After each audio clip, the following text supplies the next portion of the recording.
Hi, everybody. Welcome to Colorado Inside Out. I'm your host, Dominic Dezzutti. Thank you very much for joining us. Let's get a quick take on Colorado Republicans launching a new website based on a Democratic Party strategy. ColoradoCore.org will serve as an information and fundraising hub to be used by local and national campaign supporters.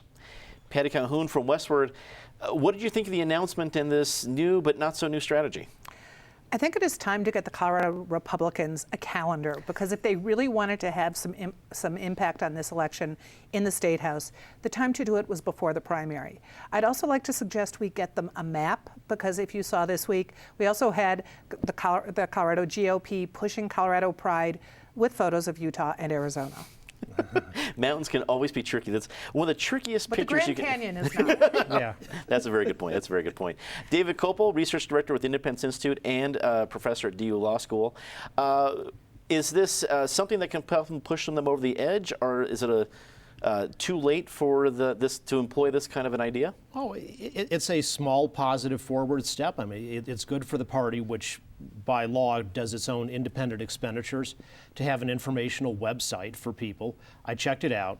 All they currently have is they have a list of 7 key state senate races, and then the deepest you can dig down is they'll have a 2 or 3 page report of what they think of several dozen votes for their targeted Democratic opponents. So that's a useful thing. Other than that, it's fairly bare bones. You can sign up to be on their contact list or give them money. It is not a state-of-the-art, super functional, interactive website. Maybe it'll grow into that, but if they didn't have something like that before, you'd have to call that progress. Penn Tate, attorney with Greenberg Traurig and a longtime state lawmaker. People were referencing the fact that a Democratic idea because the book, The Blueprint, that came out in 2010, talked about how the Democrats came to power in the early 2000s in Colorado. And while this seems to be one of various strategies, it seems that, like Patty said, A, you missed it because the primaries already happened, and B, it's a website. There's probably a lot of other things to employ here. What did you make of the announcement? Well, my initial thought was if you can't beat them, copy them, which is a good approach. But if you're going to copy them, like Patty said, you ought to make sure you copy them and execute in a timely fashion so that it can have effect. And as David said, it ought to be a functional website that actually does something useful to help promote your efforts rather than just saying you have a website. It's an initial step.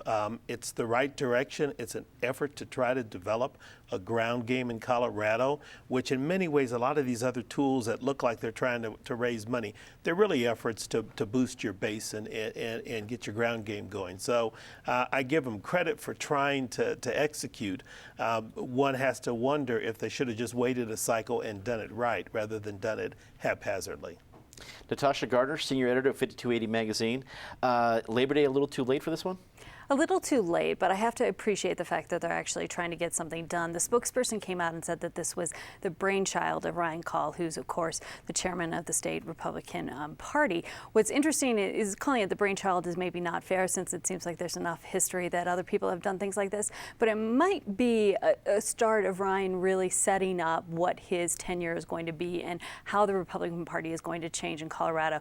Gosh knows it needs to happen if he's going to be successful in what he plans to do. This might be the most exciting thing the Republicans have done since before the 2006 elections. So I have to give him kudos for at least trying to do something, even if it is too late. Let's get going. Comments made by Governor John Hickenlooper during the production of a CNN documentary put the death penalty back in the headlines this week. Complete Colorado reported that Hickenlooper said that he hopes Nathan Dunlap's life does not become a political football this election season. But Hickenlooper asserted if he lost his re-election bid, he could still offer clemency to Dunlap before he left office. Patty, as usual, Governor Hickenlooper was very crystal clear on every part about this. Obviously, being sarcastic here, this brought up a lot of different questions of if this was in Governor Hickenlooper's mind now, why wouldn't this be an option he employed? It talked about the election season, the way Nathan Dunlap is being played. I'm not sure there's a way it could not be a political football. What do you think? A political football that's definitely been fumbled so far. Incoherent rambling is really the purview of this table. You don't want to hear our governor doing it. And this is the tape that they found was back in February. So you have to remember when CNN started doing this whole Death Row series, which was completely screwed up in its airtime this summer because of different news events. And I was thinking it was a conspiracy till I saw the 60s was also screwed up. So we haven't seen this show that was originally supposed to air at the end of July. But the interview dates back to February, and this is an outtake that Todd Shepard had gotten through a Freedom of Information Act. Frankly, it was kind of a rambling statement that I'm still having a little trouble parsing, but the irony here is Hickenlooper, who was coming off such a high with his very diplomatic arm twisting on fracking, if he hadn't been as successful on the whole fracking issue, what we would be talking about right now is fracking. We would be talking about the huge amounts of money going into fracking. We would be talking about all the misinformation going on about fracking. But instead, because he was so masterful at working out that compromise, we are now talking about this death penalty issue, what he said, what he didn't say. And clearly, over the next 2 months, he is going to have to make, I would hope, a short, but very clear statement on where he really feels about the death penalty. Many people have shifted their minds over the years, but over the last few months, that's a little harder to believe. But we, of course, knew it was going to be an issue in this election. We just didn't know how big an issue. David, it seemed, certainly for some, that the comments from John Hickenlooper in the CNN interview were, I'm okay with another governor deciding this issue as long as they are going to grant clemency, not if they're going to go ahead and pursue the death penalty or let the sentence be carried out. But maybe I'm overstating that. What do you think? It's hard to. It's not an easy thing to follow exactly what the thing is. It's one way you could read it as well. If I lose and the death penalty isn't an issue in the question, then the next governor gets to come in and have the execution go forward pursuant to the law. But if the other guy does raise the death penalty as the issue, then I would issue clemency. As Patty said, clarity would be helpful. I'd also say that people can change their minds on issues, and I think Hickenlooper, over the course of his governorship, actually has sincerely changed his mind on this topic. And secondly, Mario Cuomo, the former governor of New York, is an example of how you can be politically successful even when you have anti-death penalty views that are contrary to what the majority of voters believe, because people can respect you for having a position you can articulate very well and that you're sincere on, and you just stand up and you tell them what you think and why you think it. Penn, there's an angle to this as well, as we already talked about, that he was talking about Nathan Dunlap's life not being a part of this election and taking it at that kind of a level. But it's also hard for it not to be, knowing just because of the reality of what we're in. As you look at this, what do you think? If you talk about it, you make it a campaign issue. So if you didn't want it to be a campaign issue, silence is an acceptable option. Now people are left to wonder, what is he really thinking? What does he really mean? What are his views? And when you go through all of that, the question becomes, so why didn't he act definitively consistent with whatever his view or moral take on this is? I can't for the life of me fathom why you keep raising this issue if you don't want it to be used as a political football. Take it off the field. Just don't talk about it. Let somebody else raise it. And if they do, be prepared to respond. Speechless. We're all fumbling and stumbling trying to explain it. And I think that's probably appropriate. This is one where you just don't need to go down this path. Natasha, I received an interesting question before the show got started. Do you think this issue will become something where voters will decide one way or the other on the governor's race? Absolutely. It's something as volatile as this, as important as this is to Denver history. The people have very strong views, not only about Nathan Dunlap and whether he should live or die, but just the memory of the Chuck E. Cheese murders, plus the history of violence that the state has seen since. It's more than 20 years ago, but for people who lived through that, it's not. It doesn't feel like that. And I think that the problem, one of the problems that the governor is running into is that every time that it comes up, those wounds are reopened, both for the community and for the individuals involved. And unfortunately, as this election progresses, it's just going to happen again and again and again. Republican gubernatorial candidate Bob Beaupre received criticism this week for comments made about immigration in a recent radio interview with Peter Boyles. Beaupre said that if asked by another governor, he'd send the Colorado National Guard to help secure the Mexican border. David, this was an interview talking about Texas and Governor Rick Perry. Were the comments out of line? Do you think he could have stated it better? What did you think of his stance? I think he said what he would do if he were governor, and voters will appreciate that information.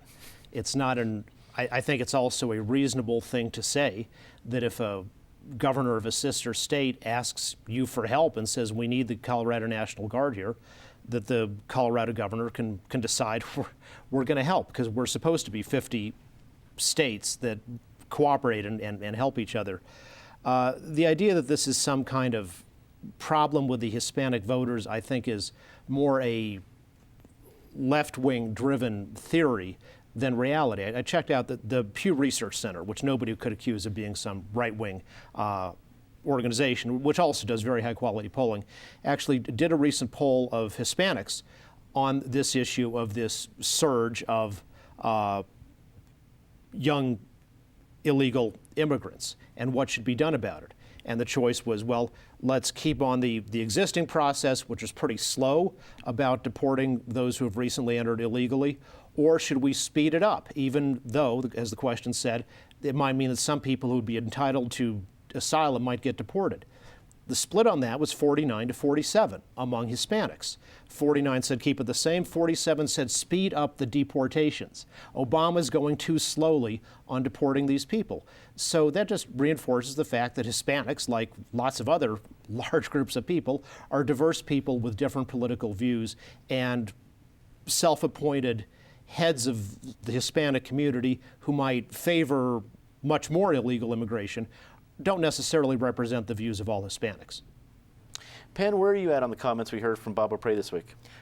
You know, I don't take issue with him saying this is what I think, this is where I stand, this is what I do.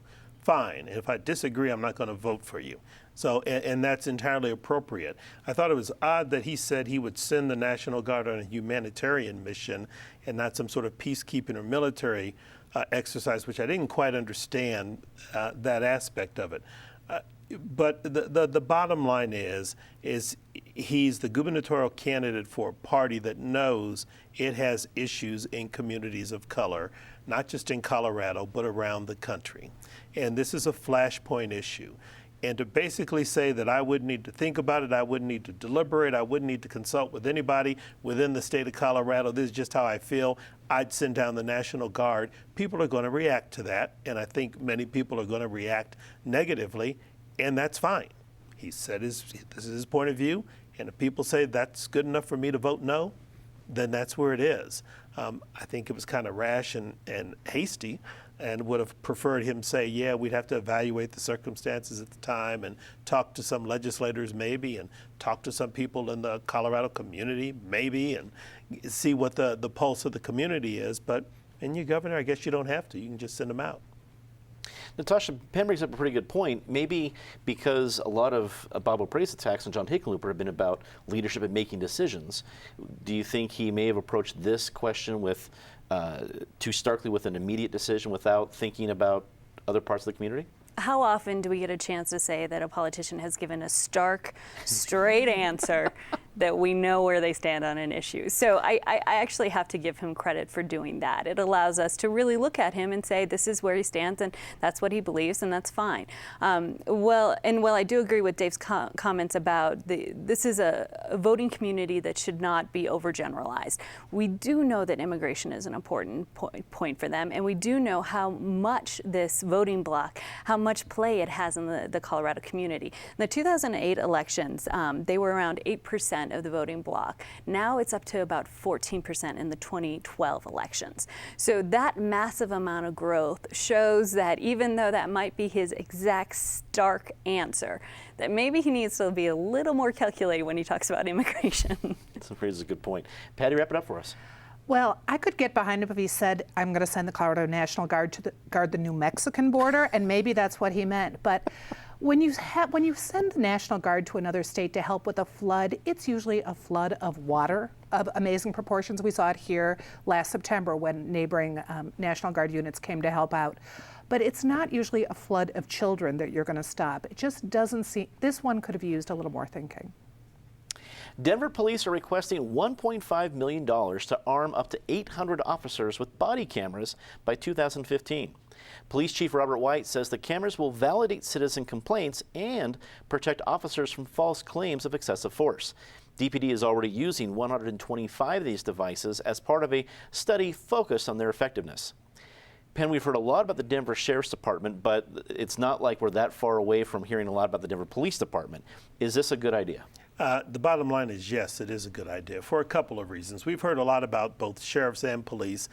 It seems to be based on the season of the year, which has got more problems. But I think the chief is right on this point. The cameras, if the officers are properly trained and properly deployed, could do two things. Number one, it could validate officers' claims of how they handled a situation and that they didn't mistreat or abuse citizens. And in those instances where they cross the line, there's going to be recorded proof and evidence to back the citizen's claim. In any event, I would hope that both the officers who are wearing the camera and the citizens who know that they may be on tape, it might impact everyone's behavior and sort of tamp down some of the emotions in some of these confrontations and meetings so that we get a safer result and a safer interaction. Natasha, is this a strong idea, and do you think other cities might take this cue if it goes well for Denver? It means we're just that closer to being robo-cops. I think there are other cities that have looked at this. I think it's a good step for us, and I think that we're going to pursue it. I've seen at least one study that said that it helped, once the cameras were installed on the police, that it helped community relations, that there was a decrease in the number of complaints.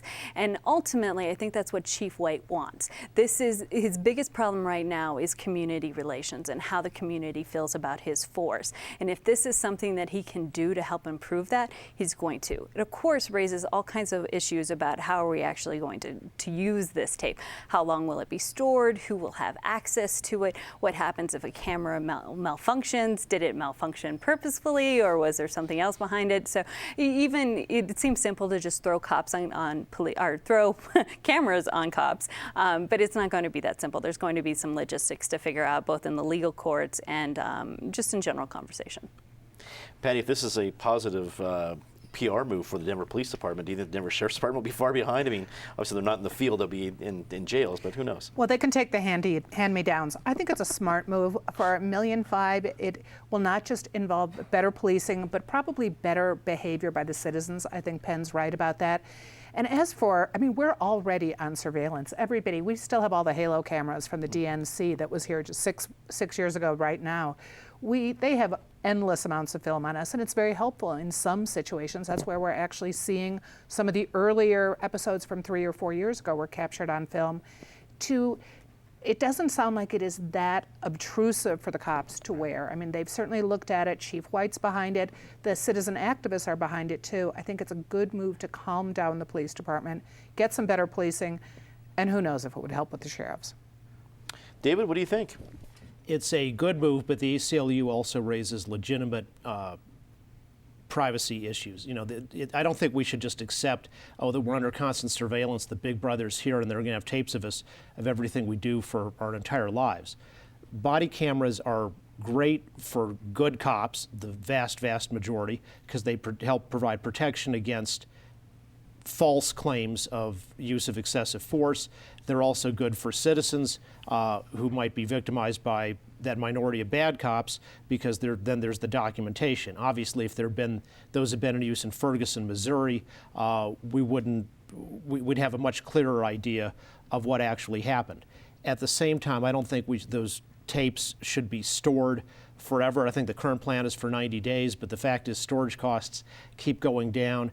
And I don't want a record of like everything, the police officer walked down the street, the 16th Street Mall, and here's everybody he saw 5 years ago.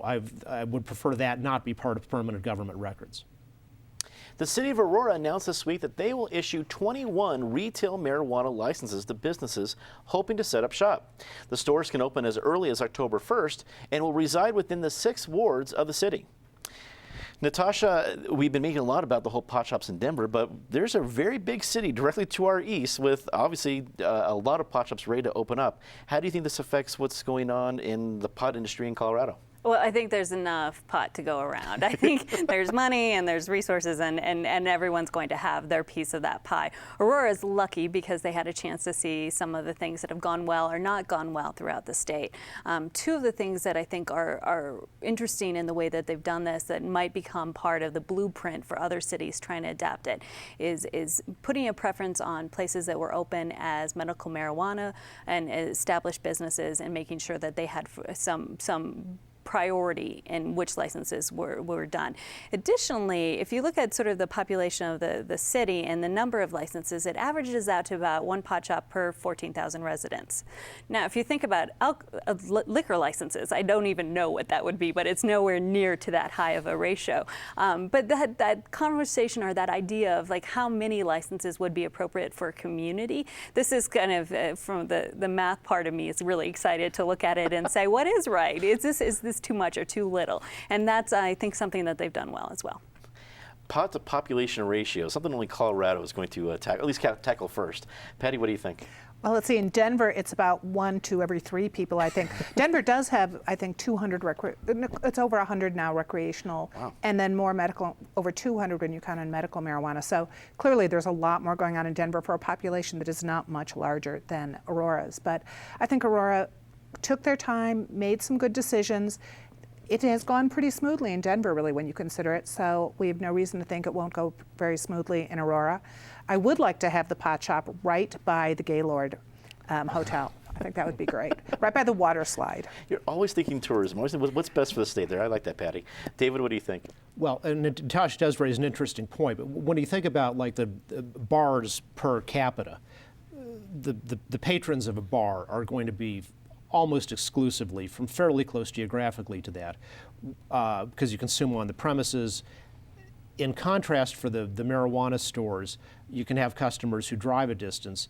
Denver and then Boulder and now Aurora are, I think, saying, look, there's a very large metro population, and for that matter, a larger population, from the Eastern Plains and so forth. We can capture that sales tax revenue, because there's people on the Eastern Plains, they don't have a store to go to. Well, if they're going to drive to go to a store, Aurora is the most convenient first stop near Interstate 70. I think probably and likewise, tons of Denver suburbs have no stores at all. So again, Aurora can draw customers from there and gain sales tax. Perhaps as time goes on, more communities will open up, and that might reduce the ability of both Denver and Aurora to draw customers from outside their boundaries. Penn, is this a new Aurora tourism draw? No, I don't think it is, although I think Patty has a point. This is the first wave, so there may actually be a shop in the Gaylord property once they get it done. But I understand why Aurora did this, and I get the approach, but sort of to Natasha's point, as I thought about this, how different would this conversation around the table be if Aurora passed an ordinance restricting the number and placement of certain fast food restaurants or certain other businesses? Again, I get what they're doing, but this is a very interesting precedent that no one else is talking about, That is the ability of a home rule city to just regulate commerce and industry, potentially of any type, to this extent. One per ward, and then so many citywide. Just something to think about. Well, let's get to our very favorite part of the show, Disgrace of the Week. Patty, as always, start us off. The body cameras are a great idea for the Denver Police Department, but not for the officer who was fired for having sex on the job and now is just reinstated. Do not put a camera on that woman. And what does it take to actually lose a job in law enforcement? In the Sheriff's Department, in the DPD, I mean, I know they've looked at the discipline issues, and I think they maybe need to look at them a little further. David. Well, President Obama's commented at his press conference yesterday that there was no strategy about dealing with ISIS, and people say, oh, that was taken out of context, and they actually, but whether you call that a gaffe or not, it's sort of easy enough to observe that there is not a strategic vision from the White House about what to do about this terrible danger. Penn. You know, I always learned in history that there was a reason why the Soviet Union fell. And someone needs to explain that to Russia again, because now that they're sending tanks and invading Ukraine, it feels like history repeating itself, particularly when they then deny to the international community that they're doing it. Maybe they haven't heard about some of these satellites up there that take pictures of tanks rolling across the terrain. Natasha. Well, I'm glad the NFL has decided that players that are involved in domestic violence will be suspended for 6 games. I'm disheartened that it took as long as it did and that it required that much public ridicule of their policy for them to change it. 1 minute left. Say something nice about somebody. We Patty. talked about the state fair last week. I went down there, saw Little Liz, but more important, saw the Denver Rustlers, who do a great job for 4-H. All those farm kids, they really pour a lot of money into their college educations. David. The former Denver judge, federal judge Jim Kerrigan, whose memorial service was at the University of Colorado Law School last night, and I learned that early in his career, in one 9-year period, he had 6 kids and about a dozen jobs. So he was a guy who went for all the gusto he could. Yes, he did. Penn. Just congratulations again to the ongoing rivalry between CSU and CU with tonight's football game. Natasha. It's Labor Day weekend, of course, and it's a holiday that's been celebrated in our country since the 1880s. It's probably a good excuse to find somebody who's working that day and to thank them for what they're doing. I totally agree. Happy Labor Day, everybody. That's all the time we have tonight. Thanks for tuning in. For our viewers watching our live stream on our website right now, stay tuned for a special behind-the-scenes segment. And for our broadcast viewers, we'll see you next week. And don't forget to check out our web-exclusive CIO postgame at cpt12.org every Friday afternoon. For everyone here at Channel 12, I'm Dominic Dezzutti. Thanks for watching. Good night.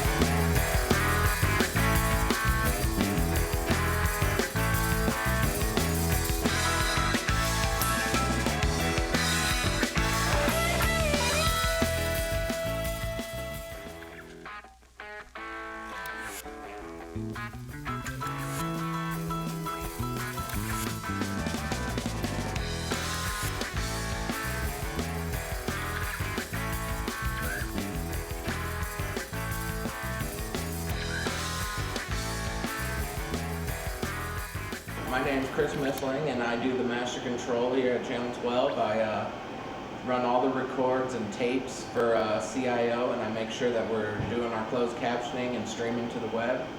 I always check the slate and make sure it matches the day and episode that we're taping for that day. This is our multi-viewer where I can watch the studio feed plus all of my recorders, and I can just watch all my different feeds all at once, plus the live signal which is going out over the air, which I'm also responsible for. They won't start until I'm rolling. Thank you, Master Control. Now we're in the show, and I'm just checking up there to make sure all my recorders are good and that everything looks good. I'm watching my live streaming here. There's going to be a delay, but it looks like it's working.